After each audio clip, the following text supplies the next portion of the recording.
Hi lads and lasses, Modest Pelican here with a video discussing if the Battlefield 1 Premium Pass is good value and an overall analysis of the downloadable content as a whole.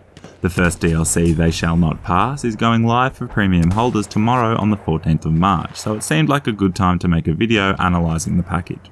This is a subjective topic and opinions will differ from person to person, and I am interested to hear your thoughts in the comments below. Except if you were Kim Jong-un, the North Korean Supreme Leader. You can take your silly haircut and fuck off. Let's have a look at what Premium Pass offers. You will receive 16 new maps, 20 new weapons, new vehicles, 14 battle packs, a few elite classes and 2 weeks early access to all of this new content. This comes at a cost of $50 or 50 Australian dollars, £40 or 50 euro. Alternatively, you could purchase the 4 DLC installments separately for a slightly less total equivalent price. If you purchase them separately, it would cost a US $15 per installment, whereas the Premium Pass would price them at $12.50 each, so there is a nice little saving there. EA Access members can enjoy even further discounts. So as we can see, the Premium Pass is obviously the cheapest way to get your hands on all of the new DLC. Now let's analyse the content itself and decide if it's worth even picking up. Firstly, so you know where I stand, my quick non-EA endorsed opinion of Battlefield 1 as a vanilla game is a really top shelf first person shooter.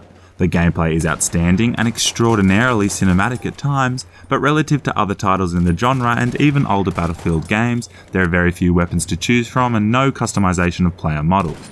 Like anyone, I wish the DLC had been for free with the original game, but it is what it is, so let's get into it.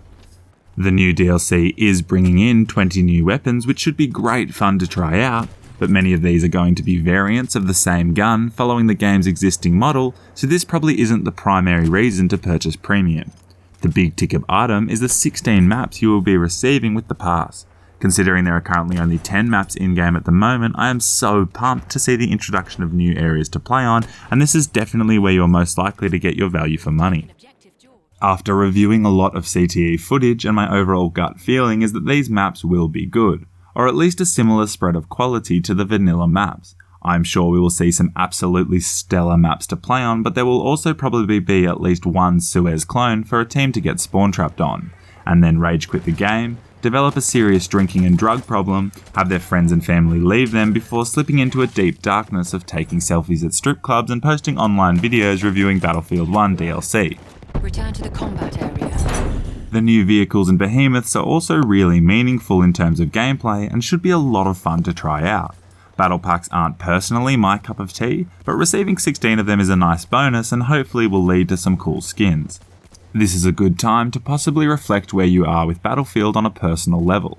If you are loving the game but are just getting a little tired of the current maps, then obviously these 16 new additions are going to be exactly what you are after. If you are craving new guns and equipment, you will be sure to enjoy the new arsenal to choose from, but unfortunately it isn't really going to be that big relative to similar titles, so you are still likely going to be using a lot of the existing weaponry. So if you love the base game and simply want more Battlefield, then obviously purchasing the Premium Pass is worthwhile.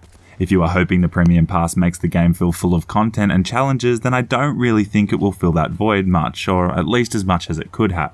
I for one am way more into the actual gameplay and maps than the customization, guns and other unlockables, so the Premium Pass is perfect for me. You could also definitely consider buying the DLC separately, as it shouldn't leave you too much out of pocket even if you end up purchasing them all.